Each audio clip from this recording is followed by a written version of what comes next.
downside, looking for markets to step back in and start to buy utilities as they drift toward oversold.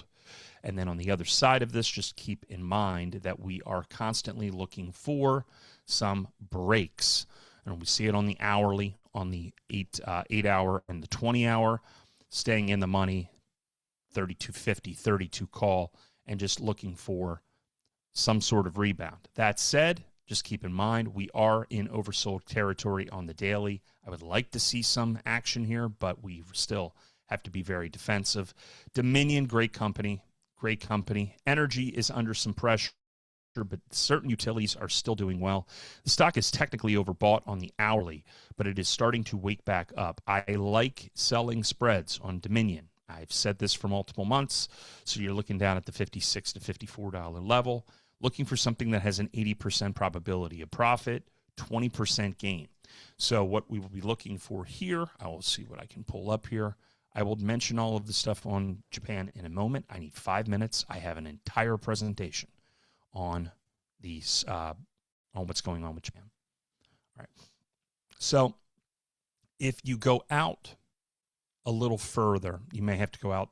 You may even have to go out to March, unfortunately.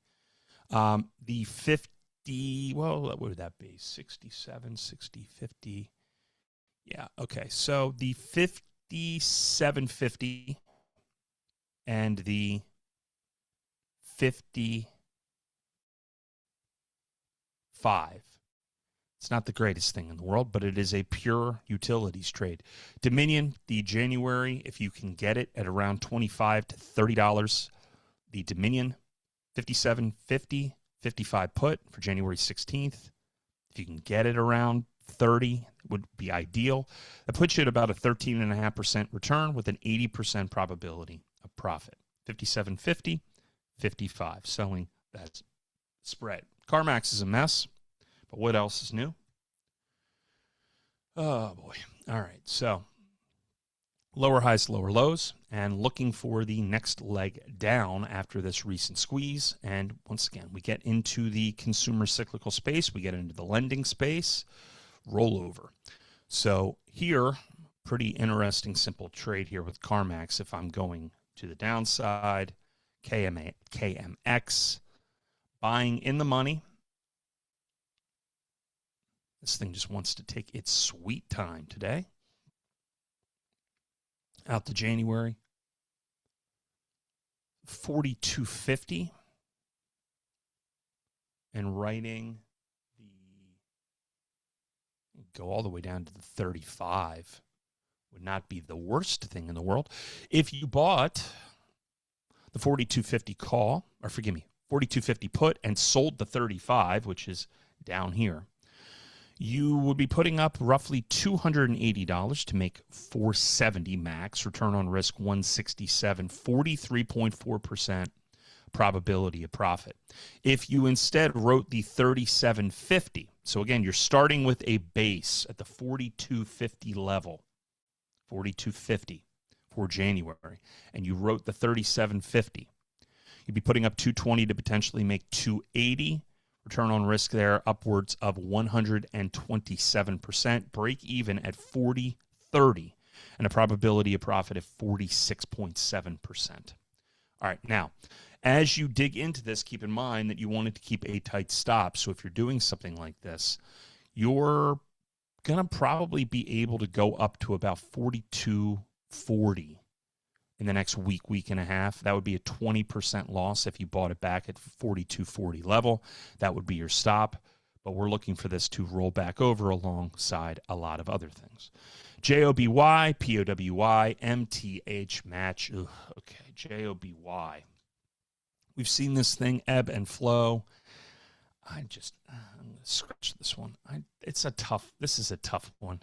But again, if we start to see a increase in weakness in industrials that kind of seem to have peaked back on the 12th, then JOBY's got downside back to around that 12.50 level. Other names to watch are Riley. I don't know how this company's still public.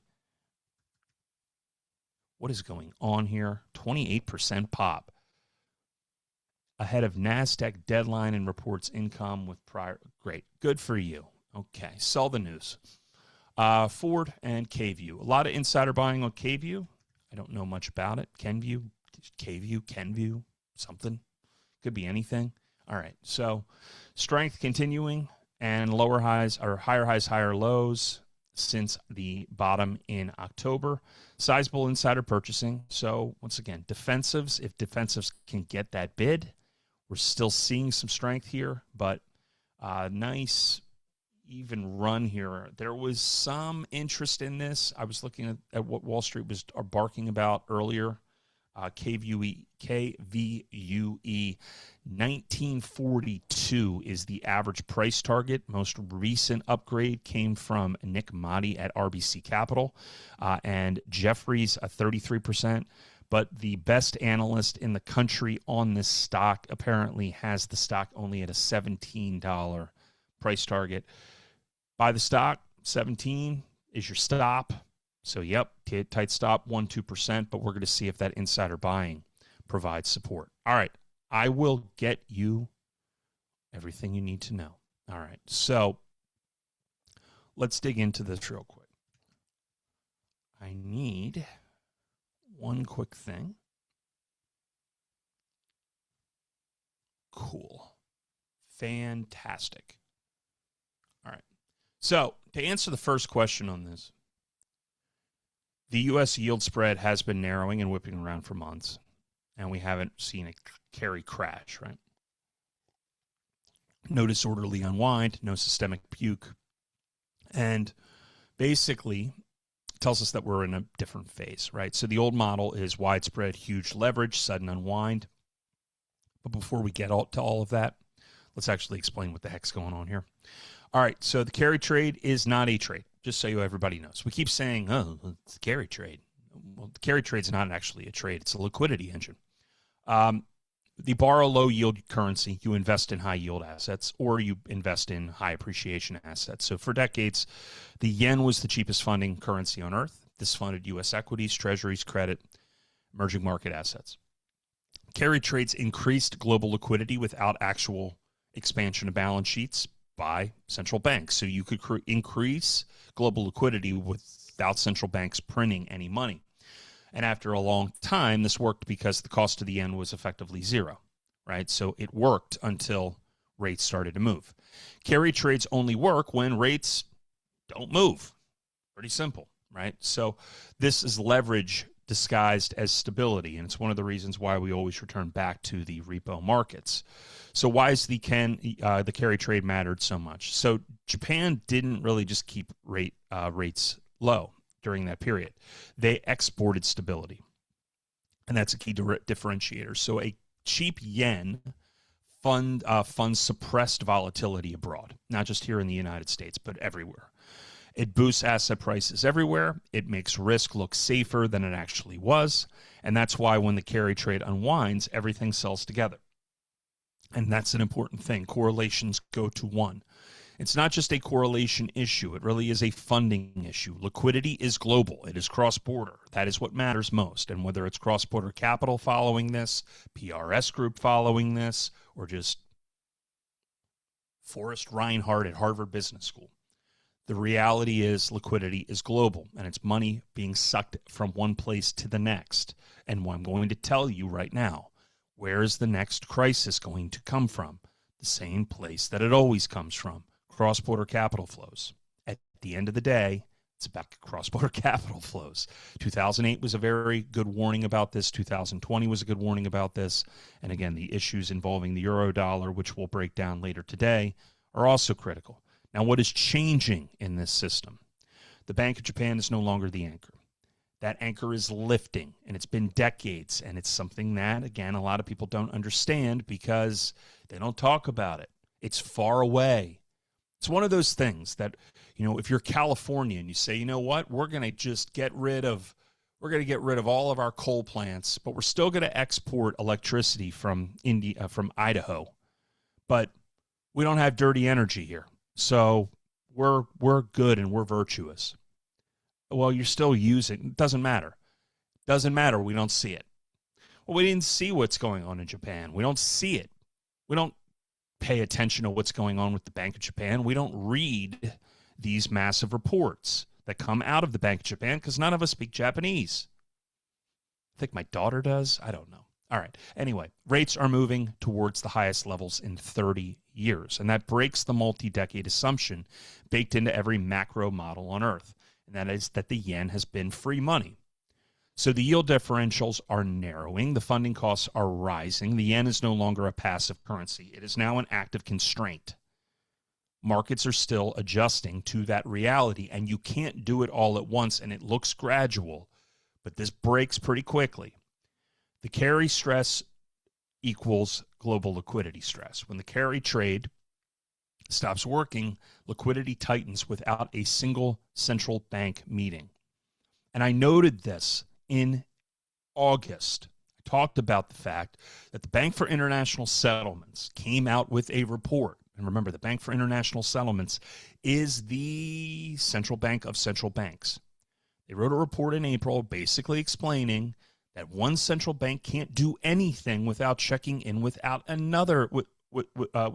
checking in on another central bank, and that is known as transmission. So the U.S. government, or the U.S. Federal Reserve, when we raise rates, we impact borrowing costs everywhere. We impact what happened in England. Our tightening schedule in 2022 led to England raising its rates aggressively. What happened? Their pension system broke. We have seen this happen multiple times. Long-term capital management was a cross-border capital issue. 2008 was a heavy cross-border capital issue, particularly China. 2011, cross-border capital issue, Europe. Now, why does this matter? Because as spreads compress, those carry profits disappear. The ability to borrow for 1%, put the money in the market abroad, and then bring it home. Spreads compress, positions must be reduced or closed. That forces FX hedging, asset sales, and deleveraging. Liquidity tightens without central bank action. And if you need evidence of this, I want to remind you of what happened last August. You're going to see this in a chart in a moment. There's no panic required. There's just math. And this is how volatility returns quietly through funding stress. This is last August. Okay? This is last August. Our signal on the S&P 500 went negative last August. And all of a sudden, we had that pattern that I talk about. Sell off, pop, drop. Absolute came out of nowhere for a lot of people.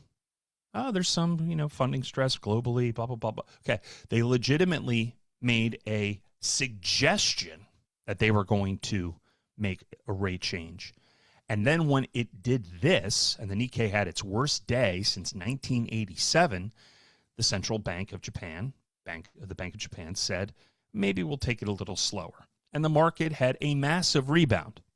And we don't talk about that very often, but I showed this chart yesterday. This is volatility. We have never, before 2011, had a period of time where the VIX declined by 40% over a 10-day period. It's happened 5 times in the last 12 months and 6 if you include this. And that was last August. So where is the stress coming from? It's coming in the repo markets. It's coming in the regional banking space, in the reserve space, and it's also coming out of Japan. The expectation here is that if they keep hiking, it is the end game of that. It keeps hiking. Capital doesn't vanish. It just goes home. And money slowly repatriates back to Japan. Risk assets lose a key funding source. And this is where the risk lies. Because, remember, I always keep talking about the FNGD. Charlie knows what I'm talking about. This is where the leverage is. Well, here's the issue. If money is flowing into these big mega cap stocks, S&P 500 stocks, and foreign capital starts to pull out of those equities, what happens? Other leverage funds pull out too, driving valuations down. Passive funds have to adjust. ETFs have to adjust to the weights. They have to unload stocks. And this is where the dominoes start. And I'm going to tell you, the most likely place for the valuation compression to start comes from the exit of foreign capital in the United States. So the carry trade has changed. This is important. It's not how the cycle looks. Most carry exposure today is hedged. It's not naked. It's institutional, so it's not retail. It's embedded inside multiple asset portfolios, so it's not just standalone FX bets. But funds aren't borrowing yen to buy S&P futures as much anymore. They're funding credit, private assets, basis trades, volatility control, and systemic strategies. And if you don't understand what I just said, congratulations. That's the point. That's how this market has changed since 2008. Private credit, basis trades, that's where this funding has gone. So when we see rates in Japan going up and we start to see capital leaving and pulling out of private credit, we end up in, well, a little bit of a pickle.